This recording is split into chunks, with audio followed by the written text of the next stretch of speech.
For our next part now, we've already found the electric field inside the insulator. Now let's find the electric field in the cavity between the insulator and the conductor. So we'll start with Gauss's law.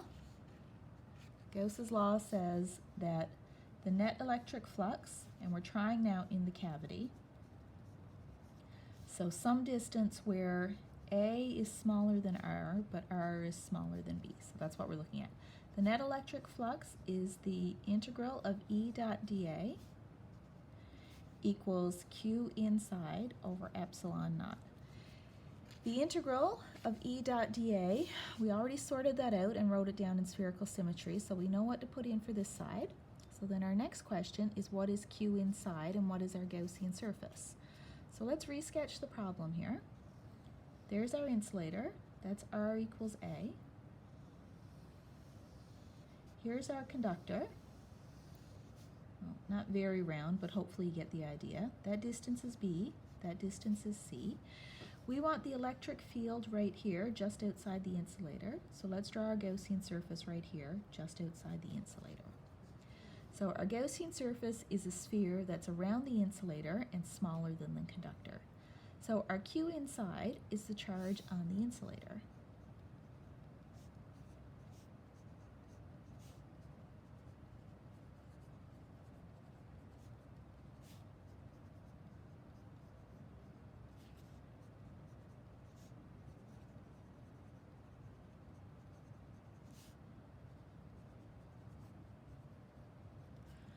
Okay, so there's our charge inside the Gaussian surface. Now let's put this in for our integral, put this in for our Q inside, and get our result.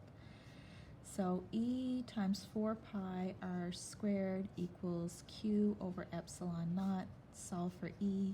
E equals 1 over 4 pi epsilon naught times Q over R squared. Remember, R is between A and B. And if you wish to write that with Coulomb's constant, it would be KQ over R squared, where A is less than R, which is less than B. So there's our electric field in between the two. It's a function of R as we go from A to B. For the next part, let's do it inside the conductor.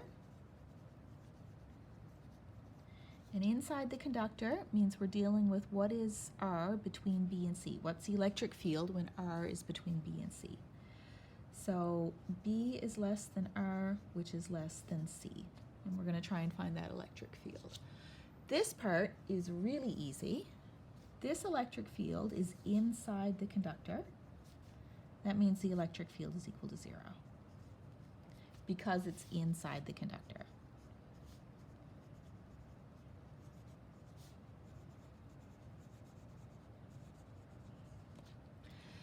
So for our very last part is we'll find the electric field outside of the whole thing.